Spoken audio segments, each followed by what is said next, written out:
Matius pasal 5 ayat 3. Ayat yang pertama ini kita akan baca bersama-sama. Mari buka Alkitab kita Bapak Ibu Saudara. Yang tidak membawa Alkitab di depan juga sudah ada. Mari kita membaca dalam hitungan yang ketiga. 1, 2, 3.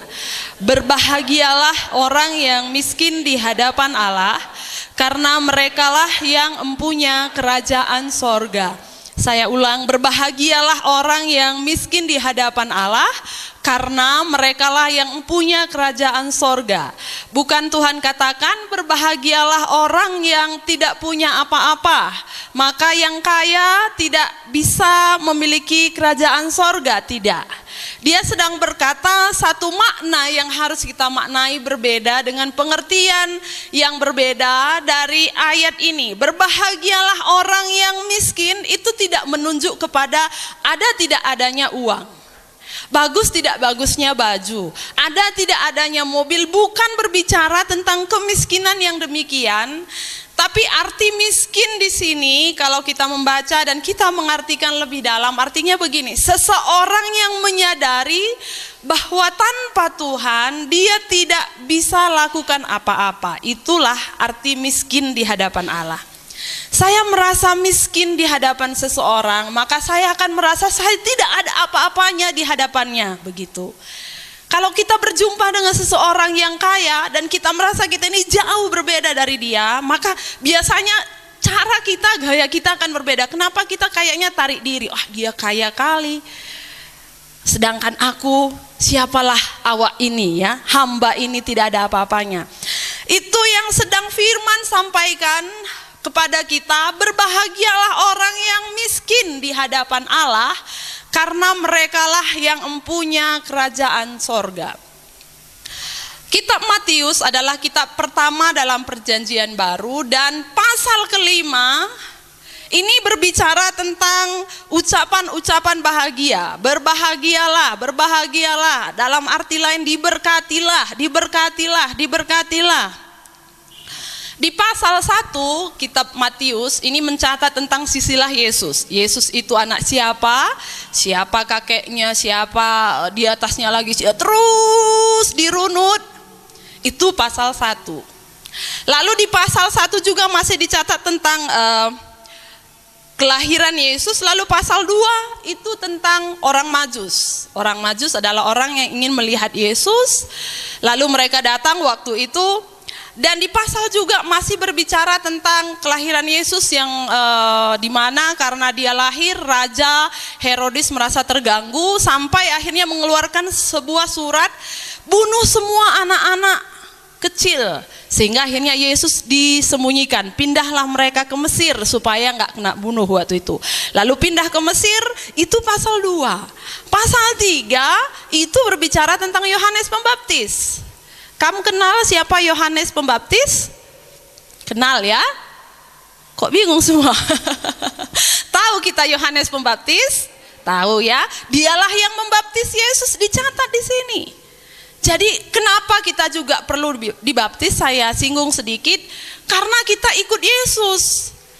Jangan bilang aku udah percaya Yesus nggak perlu dibaptis. Perlu. Yesus saja kasih contoh, dia dibaptis. Nama pembaptisnya Yohanes Pembaptis.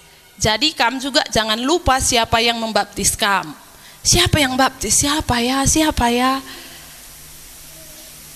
Tanggalnya nggak terlalu penting, tapi minimal kita ingat, oh saya dulu dibaptis di sini, tepatnya waktu itu begini. Kita perlu ingat. Nah, Yesus dibaptis. Lalu pasal 4, mulailah Yesus itu mengajar. Dia mengajar dan dia juga menyembuhkan banyak orang. Sehingga kalau kita baca di Matius pasal 4 ayat 24, kita baca sedikit ya.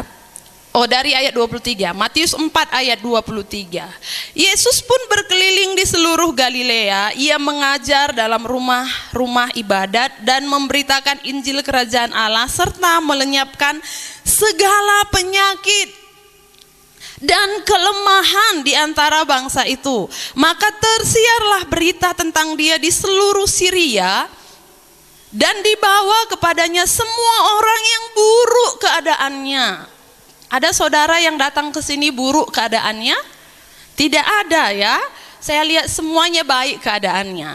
Yang menderita pelbagai penyakit dan sengsara, yang kerasukan, yang sakit ayan, yang lumpuh, lalu Yesus menyembuhkan mereka. Jadi tidak heran waktu itu ada banyak orang yang ingin jumpa Yesus. Kenapa? Segala perkara ternyata selesai urusannya dengan Yesus. Tidak hanya yang sakit ayan, tidak hanya yang lumpuh, tidak hanya yang menderita pelbagai penyakit, yang sengsara, yang buruk keadaannya, yang lemah pun semua ada jalan keluarnya dalam Yesus. Saya nggak berbondong-bondong lah, dari mana pun datang, mana Yesus. Sehingga di pasal 5 Yesus mulai mengajar supaya mereka ini jangan salah. Di ayat 1 akhirnya Yesus, berbahagialah orang yang miskin di hadapan Allah. Saya juga mau sampaikan ini buat kita semua Bapak Ibu. Berbahagia tidak hanya waktu kelemahan kita selesai, waktu sakit penyakit kita selesai, waktu ada buruk keadaan lalu Tuhan bereskan, di sana kita sudah bahagia, tidak. Justru bahagia itu bisa kita temukan di pasal ini, di ayat pertama. Tuhan mengajar kita, kalau kita mau berbahagia, hendaklah kita punya sikap hati miskin di hadapan Allah. Miskin di hadapan Allah bukan masalah harta sekali lagi, tapi masalah hati kita yang merasa bahwa tidak ada apa-apanya tanpa Tuhan. Minggu lalu kita dengar firman Tuhan, ada banyak cara yang bisa berbicara menegur kita. Ada anak kita bisa tegur kita. Bahkan sekarang corona bisa tegur kita. Hanya satu virus saja bisa melumpuhkan semuanya. Bukankah tanpa Tuhan kita tidak bisa apa-apa? Dulu awal-awal kita hanya berpikir mungkin seminggu, mungkin 2 minggu, mungkin 1 bulan. Sekarang kita berpikir mungkin tidak ada batasnya atau seterusnya, kita tidak tahu. Lalu semuanya berubah, cara sekolah berubah, cara bekerja berubah. Dulunya bagi kita bisa kalau pulang hari Minggu jalan-jalan refreshing ke sana sih. Sekarang semua berubah. Dan itu juga mengajar kita, bukankah sesungguhnya kalau tanpa Tuhan kita tidak bisa apa-apa. Dan orang yang menyadari ini pasti akan berbahagia. Jadi ini firman Tuhan yang saya mau bahas, mau sampaikan bagi kita semua Bapak Ibu Saudara. Berbahagialah orang yang miskin di hadapan Allah, karena merekalah yang mempunyai kerajaan sorga, ya. Berbahagia itu menunjuk kepada kesejahteraan semua orang. Kalau dalam pengertian ini ya, berbahagia yang diartikan di sini itu menunjuk kepada kesejahteraan semua orang karena hubungan yang khusus dengan Kristus. Garis bawahi, hubungan yang khusus dengan Kristus. Pertanyaannya bagi kita, apakah kita memiliki hubungan yang khusus dengan Tuhan kita hari ini? Sampai hari ini bagaimana hubungan yang khusus itu dengan Yesus Kristus? Kalau seorang yang punya hubungan yang khusus dengan Kristus, ada hasilnya. Pertama, dia akan selalu menyadari ada kasih Yesus, dia dikasihi. Lalu yang kedua, kalau punya hubungan yang khusus dengan Yesus, dia akan selalu menyadari ada perhatian Yesus dalam hidupnya. Yang ketiga, dia percaya keselamatan itu disediakan Yesus baginya, dia pasti bahagia. Kemudian yang terakhir, dia percaya Yesus hadir setiap saat dalam hidupnya.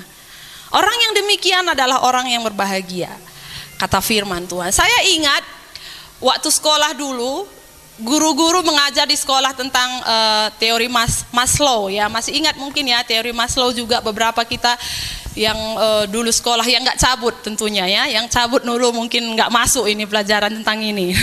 Ada 5 kebutuhan yang Maslow bilang, 1, 2, 3, 4, 5. Yang pertama, yang paling penting adalah kebutuhan fisiologis, kebutuhan fisik.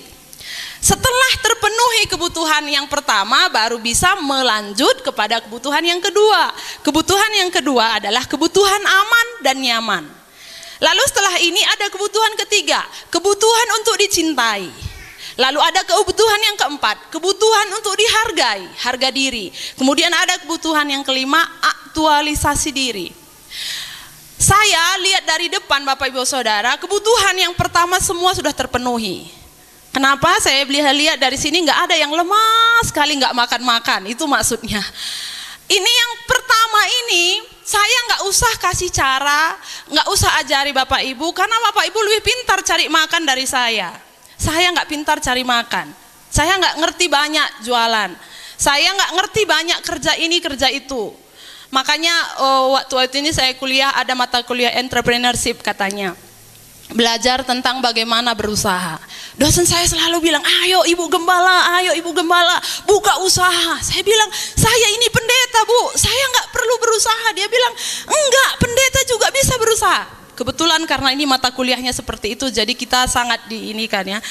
Ibu kan nggak tiap hari kebaktian katanya, apalagi sekarang nggak bisa bertemu dengan jemaat. Ibu bisa kan dari rumah gunakan handphone ini itu gitu ya. Ibu harus buka mata ibu, pandangan ibu lebar ke sana ke sini katanya. Nanti uang untungnya bisa menunjang pelayanan gitu. Karena itu mata kuliahnya, tapi tenang, saya tidak akan jadi pengusaha ya.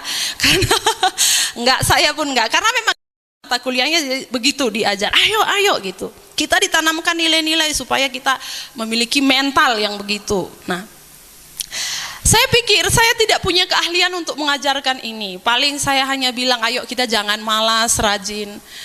Ibu bapak semua tahu bekerja, dan saya percaya kita tidak ada yang sulit sekali sampai nggak bisa makan. Ya, itu makanya yang pertama ini udah selesai saya bilang. Karena kalau nggak selesai nggak mungkin kita cari kenyamanan aman, nggak mungkin. Kita pasti cari makan dulu. Kalau orang lapar disuruh belajar itu sulit. Makanya kalau anak kita sekolah, Bapak Ibu saya sarankan lengkapilah makanan mereka. Kalau lapar nggak bisa itu terima pelajaran. Sama Bapak Ibu kalau lapar sekarang belum sempat tadi makan, pasti nggak nangkap nanti yang saya sampaikan. Udah hatinya kain deh ikan, setelah ini nanti aku makan di mana, BPK atau apa gitu. Karena lapar ini memendekkan saraf-saraf dia, nggak bisa belajar fokus ya.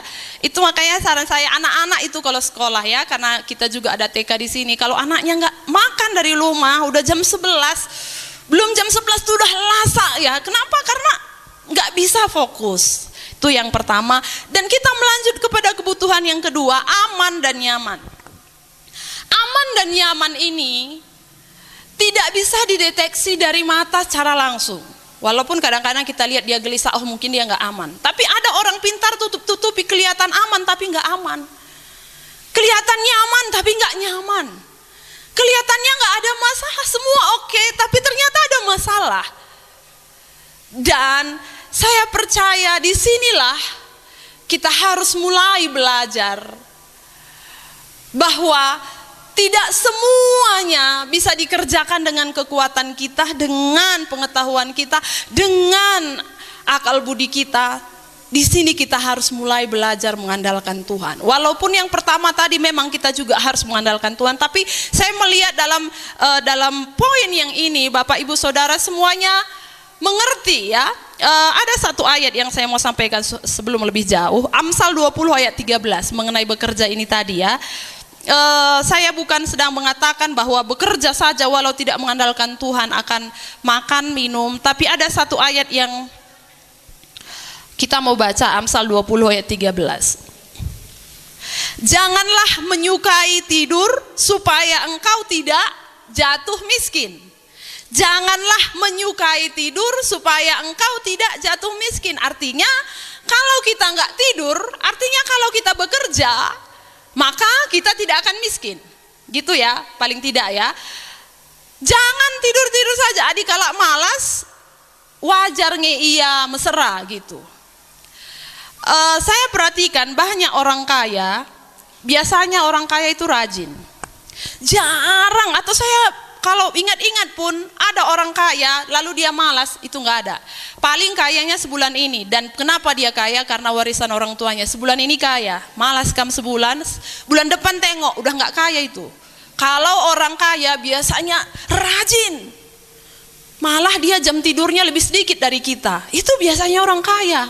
Tidur pun dia berpikir itu. Makanya ada satu orang konglomerat yang sudah kaya betul, lalu ada seorang pemuda mau mengikuti jejaknya. Dia tanya, Pak, saya mau tahu rahasia apa yang Bapak bikin, makanya kok sukses sekali Bapak. Dia bilang yang pertama gini, saya menganggap semua karyawan saya ini adalah keluarga, bukan bawahan yang karena bekerja dia akan dapat upah sehingga saya pekerjakan mereka seenak saya. Enggak, saya anggap mereka semua mitra, saudara, sehingga mereka itu juga bekerja dengan sebaik-baiknya seperti untuk saudaranya. Itu mantap ya, oh bagus, ini mau ditiru pikir pemuda ini. Yang kedua, saya nggak pernah main-main dengan waktu katanya. Semua waktu saya pergunakan.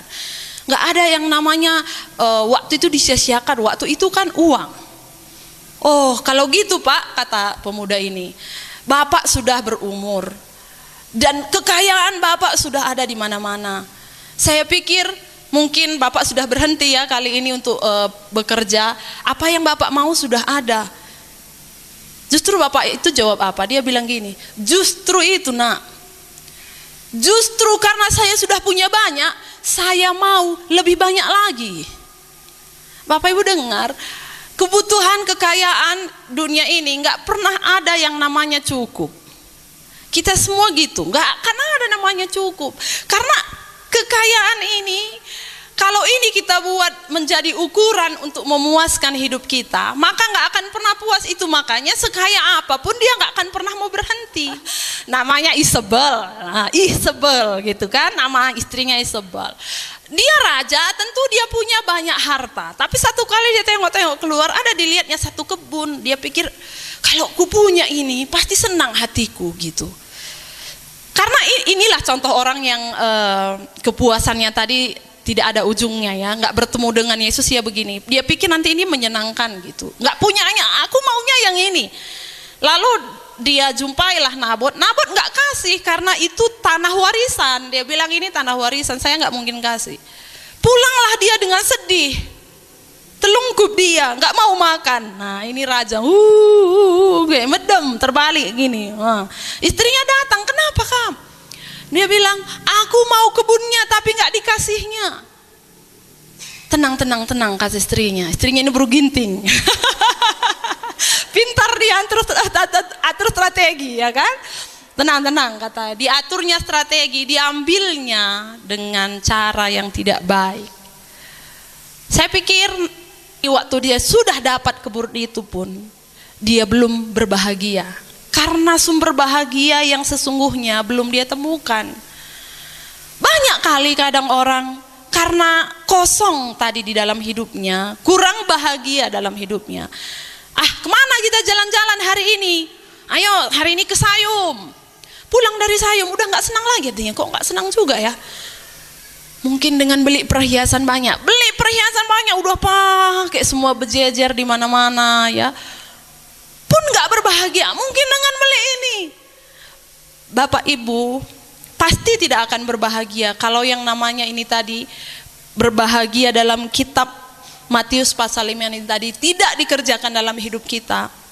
Kekayaan sebanyak apapun, pemandangan seindah apapun, barang-barang merek apapun tidak akan bisa memenuhkan hasrat kita yang ingin berbahagia, karena memang hanya bisa ditemukan waktu kita menyadari Tuhan, aku ini nggak bisa apa-apa. Nanti saya akan bagikan 3 poin bagi kita, bagaimana gaya hidupnya orang yang memiliki sifat ini tadi, miskin di hadapan Allah.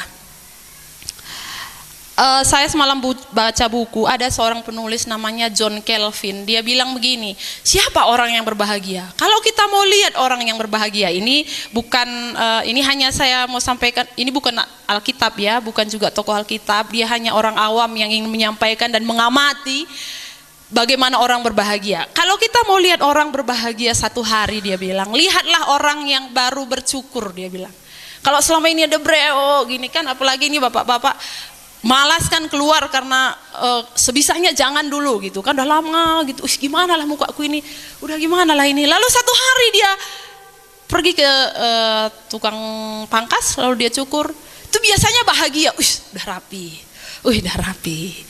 Mungkin perempuan juga gitu ya, alisnya selama ini udah berantakan, gak sempat tengok, semak kali. Lalu tiba-tiba dia udah bersihkan, satu hari itu bahagia katanya. Lalu kalau kita mau lihat orang berbahagia 1 minggu, lihatlah orang yang baru menikah katanya. Kalau di sini kan sampai sekarang udah bertahun-tahun masih berbahagia ya. Ini katanya lihatlah orang yang baru menikah katanya. Ini yang belum menikah jangan bingung gini ya. Ngeri kali kan.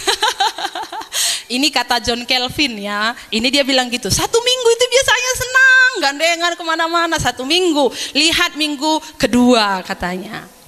Kalau mau melihat orang berbahagia 1 bulan, lihatlah orang-orang yang dibelikan hewan peliharaan. Misalnya ada orang yang baru beli kerbau, wah dia senang. Pedarat kerbau, dia senang. Misalnya baru beli kelinci, wah dia senang. Peliharaan-peliharaan 1 bulan masih bisa. Kalau mau melihat orang berbahagia 1 tahun, lihat orang yang baru bangun rumah, dia bilang senang, oh udah ada rumahku, udah ada rumahku, udah ada rumahku. Tapi kalau udah tahun kedua biasanya hilang sendiri, udah biasa saja, nggak lagi menjadi sumber kebahagiaan. Tapi kalau saya mau sampaikan, kalau saudara mau berbahagia selama-lamanya, hiduplah sebagai orang yang miskin di hadapan Allah. Itu akan menjadi sumber bahagia selama-lamanya. Ada 3 hal yang saya mau sampaikan bagaimana gaya hidup seseorang yang miskin di hadapan Allah. Yang pertama, mengucap syukurlah senantiasa. Apapun keadaan kita, mengucap syukurlah. Dalam 1 Tesalonika 5 ayat 16, bersukacitalah senantiasa. Saya percaya kalau punya gaya hidup ini, dalam segala keadaan kita belajar mengucap syukur, artinya kita terima apapun yang Tuhan izinkan terjadi. Kita tidak berusaha memaksakan apa yang kita mau itu yang Tuhan kerjakan. Tidak, kita terima kalau Tuhan izinkan itu terjadi. Terima kasih Tuhan, maka kita pasti bahagia. Sekarang saya banyak kali melihat orang mengeluh. Saya kadang jadi malas lihat Facebook. Dia bilang sikit-sikit mengeluh, jalan macet. Bah, gimana jalan ini? Rusak terus. Beritahukanlah kepada bupati, nggak ditengoknya jalan ini. Mati lampu, mengeluh lagi. Hujan lagi, mengeluh. Dan bisa aku tengok, jangan kamu blokir aku di Facebook dulu ya. Nanti tengok-tengok tante itu, dibilangnya pula di khotbah kami bilang enggak, supaya bisa aku tengok kerohanian dulu, enggak apa-apanya. Lalu dia bilang semua ditulis di situ. Enggak hanya itu, berantem dia pun tulisnya situ. Kiram karyaku lapang katanya. Datang pula yang lain, isi gini, isi duahi katanya pula. Maksud saya Bapak Ibu, janganlah banyak mengeluh. Kita semua punya masalah, tidak hanya kami pun sebagai hamba Tuhan punya masalah. Tapi kita belajar mengucap syukur, karena mengucap syukur bisa selesaikan masalah. Kalau mengeluh menambah masalah. Apalagi mengeluh ke tetangga, mengeluh ke RT RW, mengeluh kemana-mana, mempersulit kita. Jadi yang pertama, mengucap syukur senantiasa. Amin. Amin. Yang kedua, hidup buat Tuhan. Filipi pasal 3 ayat 10. Saya baca, yang ku kehendaki ialah mengenal Dia dan kuasa kebangkitannya dan persekutuan dalam penderitaannya, di mana aku menjadi serupa dengan Dia dalam kematiannya. Kalau hari-hari kita berusaha bagaimana caranya menjadi serupa dengan Yesus, artinya hidup ini menjadi berkat. Itulah bahasa yang sedang keren-kerennya ya. Makanya lagu hidup ini adalah kesempatan. Oh Tuhan, pakailah hidupku. Artinya kita semua juga mau jadi berkat. Itulah maksudnya. Kalau kita sudah punya ini, kuat ini tertanam dalam hidup kita, aku mau jadi berkat, aku mau hidup seperti Kristus, aku mau berjalan seperti Yesus, maka tentu demikianlah berbahagia itu akan ada dalam hidup kita. Aku mau belajar seperti Yesus. Kalau kita dibuat kecewa, kita belajar seperti Yesus. Aku tidak mau sakit hati, aku mau mengampuni, pasti bahagia. Kalau kita hari ini cuma bisa makan telur, terima kasih Tuhan, telur masih ada. Kita belajar mengucap syukur, kita belajar menerima keadaan, dan seperti Yesus yang tidak pernah mempermasalahkan keadaan, belajar seperti Yesus itu akan membuat hidup kita bahagia. Yang ketiga, rendah hati. Rendah hati adalah poin yang ketiga yang saya mau sampaikan. Gaya hidup seseorang yang miskin di hadapan Allah. 2 Korintus 8 ayat 9. Karena kamu telah mengenal kasih karunia Tuhan kita Yesus Kristus, bahwa Ia yang oleh karena kamu menjadi miskin, sekalipun Ia kaya, supaya kamu menjadi kaya oleh karena kemiskinannya. Ini luar biasa Bapak Ibu. Ayat ini luar biasa. Dia bilang, Yesus itu jadi miskin supaya kita jadi kaya. Ada juga lagu kita gini kan? Ada lagu kita. Kalau seandainya ada orang, misalnya keluarga kita, dia korbankan semua kekayaannya supaya kita kaya dan akhirnya dia jatuh miskin. Tentu kita nggak akan tega biarkan dia begitu. Pasti kita akan bilang, nih tersetengah kita, biar sama-sama, kamu jangan miskin lah gara-gara aku kaya, kamu jadi miskin. Kita tentu punya hutang budi, ya. Kita punya beban untuk tolong dia juga. Ayolah biar sama-sama kita kaya.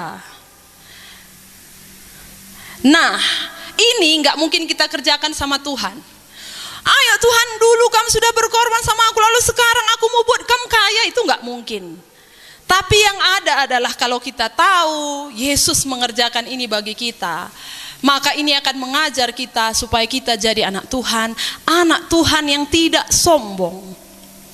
Kita akan menjadi pribadi yang rendah hati karena tahu ini semua karena pemberian Tuhan, dan dulu Tuhan juga sudah menjadi miskin karena kita. Dia mati supaya kita hidup, dia menderita supaya kita memiliki kebebasan, dia disiksa supaya apa? Kita mendapatkan keselamatan. Seharusnya tidak ada lagi kesombongan karena semuanya hanya pemberian Tuhan saja. Janganlah kita sombong anak-anak Tuhan. Apapun yang selama ini kita sombongkan, tidak hanya selalu berbicara kekayaan. Anak kita cantik pun bisa jadi kesombongan kita. Oh, anakku ini cantik. Anak kita juara 1 bisa jadi kesombongan kita. Juara 1 anakku ini, nggak seperti anak tetangga. Pintar anakku ini. Tumbuh bunga aduh cantik, tetangga aduh nggak cantik, itu pun bisa jadi kesombongan. Makanya hati-hati. Tuhan sangat menentang orang yang congkak dan sombong.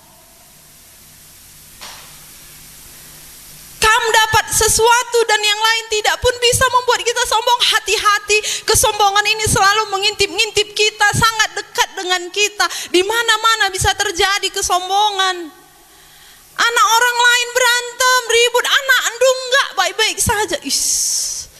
Anakku ini jangan menjadi kesombongan, tapi harusnya menjadi sebuah hal yang dimana Tuhan terima kasih, anakku ini enggak ada resep yang ku tahu kecuali ku serahkan pada Tuhan dan mereka semua baik-baik, anugerah Tuhan. Jangan malah jadi sombong.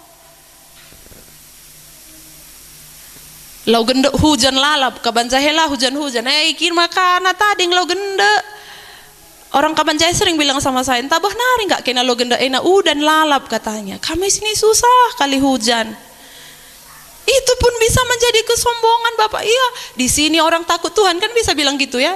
Arah jenda anak Tuhan, arah jenda anak Isai kan gitu. Kok bisa nggak hujan-hujan gitu? Saya tahu karena mama saya di sana. Sering dia bilang, jenda lah kak udan-udan nak. Ku bilang gereja lau gendak lah kali masuk lau mak. Jadi lau nuci kami ku bilang. Di sini memang kan belum masuk kita air ya. Maksud saya apapun bisa menjadi kesombongan. Hati-hati, dan Tuhan sangat tidak suka anak-anaknya itu sombong. Karena segala sesuatu sekecil apapun semua berasal dari Tuhan. Janganlah sombong. Jangan tunggu uang 1 juta. Oh 1 juta baru bikin sombong. 10.000 pun bisa bikin orang sombong. Makan dia di restoran. Oh aku udah makan di restoran. Itu pun bisa dia sombong. Saya ingin kita membuka pikiran kita yang selama ini jangan hanya menganggap bahwa ketika mobilnya bikin sombong. Enggak, kadang uang 1.000 kita pun bawa kita sombong. Kadang sedikit barang kita membuat kita sombong. Dan Tuhan bilang, kalau engkau punya gaya hidup miskin di hadapan Allah, tentu akan hidup dengan rendah hati. Dan orang yang demikianlah orang yang berbahagia. Ada 3 hal yang menjadi perenungan kita bersama-sama, semuanya kita hari ini. Yang pertama, mengucap syukurlah senantiasa. Yang kedua, hiduplah buat Tuhan. Yang ketiga, rendah hati. 3 poin ini bersama-sama minggu ini ayo kita kerjakan lagi. Kita pulang dengan mengerjakan ini. Aku mau Tuhan mengucap syukur senantiasa. Apapun yang terjadi, Tuhan ajar aku mengucap syukur. Baik tidak baik keadaannya, aku mau belajar mengucap syukur. Yang kedua, aku mau latih hidupku, aku mau hidup bagi Yesus. Yang ketiga, aku mau melatih hatiku supaya aku tidak sombong, karena semua yang kumiliki berasal dari Tuhan. Inilah firman Tuhan yang saya sampaikan bagi kita semuanya pagi hari ini. Semuanya kita, ayo kita berlomba-lomba lakukan firman Tuhan.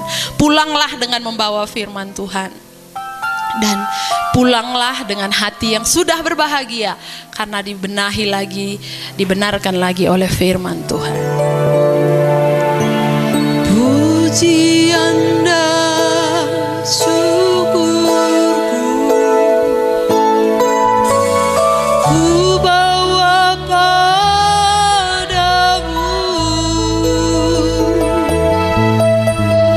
dengan rendah hati ku persembahkan.